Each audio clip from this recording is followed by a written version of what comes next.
Welcome to Rough Cut Film Review. This is a review of John Carpenter's The Thing. I'm ignoring the recent remake, and there was a 1950s sci-fi version which I've not seen, based on a novella which I remember reading when I was probably about 7 or 8, and I tried to do a book review of it, and I wasn't allowed to do it. You know, you could do sort of a book presentation, and tragically I wasn't allowed to do it in front of my peers because, of course, it was too scary. So on to John Carpenter's classic horror film, which actually, when it was released, wasn't very well received. People hated the fact it was so claustrophobic. Although it's a long time since the early 80s, the special effects here still look absolutely fantastic. It's all old-fashioned craft, which at the time was sort of coupled with cutting-edge techniques with new kinds of plastics, etc. And the end result is one of the most relentlessly terrifying films that's ever been made. Everything from John Carpenter's own classic score to his camera work to the acting to the cameras that they used is all designed to build tension and paranoia of the characters to practically unparalleled levels in a film. And it's actually very, very hard to watch, and that's one of the reasons why it reviewed so badly when it was first released. And actually it was initially a flop. It was then rentals, etc., that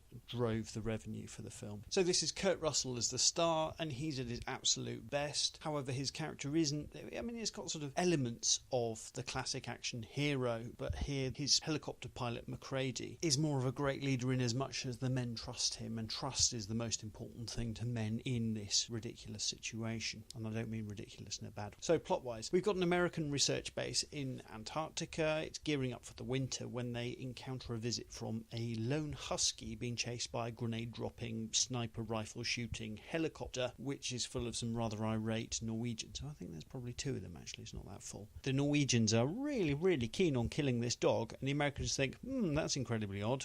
It's only a dog. I wonder why they are so upset. They must be mad. Let's go and check out the Norwegian base and see what's happened. So then McCready gets in his helicopter and shows off his mad skills flying a helicopter, and they go over and find something they weren't entirely expecting, which is basically a giant UFO that the Norwegians have uncovered in the ice unwittingly, and therefore bad stuff has happened. So almost immediately we're then faced with this situation where they realise, oh, hang on a second, that dog was an alien. Ooh, blimey, look at that big, incredible alien special effects. Good Lord, that's absolutely terrifying. And there is an alien amongst them, or aliens amongst them, which is killing people and effectively becoming them. So they don't know who's human and who's not, and they don't trust each other. And that is absolutely astonishing in this film. So we've got these increasingly paranoid, flamethrower-wielding men trying to desperately work out how they can work out who's human, who's not, and, having flamethrowers and the occasional sidearm. But basically everyone is very, very upset, and it's absolutely fantastic. We've got little idea ourselves of who to trust. We assume McCready's human, but we don't know, and that's the beauty of it. And in fact, we never really know. Spoiler alert. Against it, really, naturally, if you don't like horror, if you don't like paranoia, if you don't like